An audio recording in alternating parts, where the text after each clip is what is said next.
Mwanamume nazungumziwa kuvumbulana, wakati wa kuvumbulana, na hapa kwenye kidole gumba nazungumzia cha mwanamume. Najua kwamba kidole gumba kama kidole gumba kina kazi maalum ambayo ni ya kufikicha, ni ya kusisimua kile kiharago kwenye kipochi manyoya wakati unavumbulana na mpenzi wako.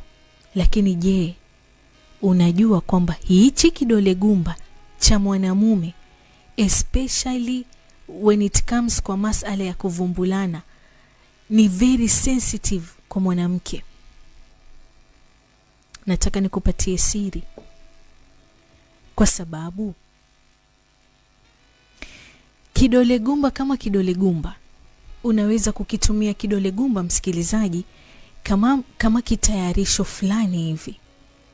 How do you feel mnakuwa pale, labda unamtayarisha mwanamke wako, unampiga mnyonyo kuanzia kwenye utosi, unashuka kwenye masikio, unamtia ulimi wa masikio, unampiga mnyonyo kwenye mdomo, alafu hapo hapo kwenye kupiga mnyonyo sasa, badala ya kutumia mdomo, baada ya kushapiga mnyonyo, unaingiza kidole chako cha gumba. Yani sasa mwanamke ina maana apigi tena mnyonyo mdomo wako, lakini anapiga mnyonyo kidole cha gumba. Kuwa creative, kuwa mbunifu, kuwa mpya mwanamume. Usiruhusu huyo mwanamke akusome kila siku anajua unampiga mnyonyo, leo mpe gumba alinyonye. Kidole hichi cha gumba, I'm telling you, kina siri kubwa.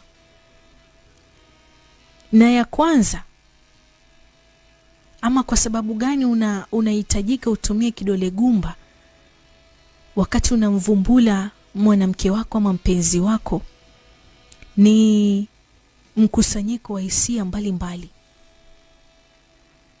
na unaweza kuzipata kwa sababu wakati ule mnavumbulana, mwili wa mwanadamu, msikilizaji, huwa na msisimko mkubwa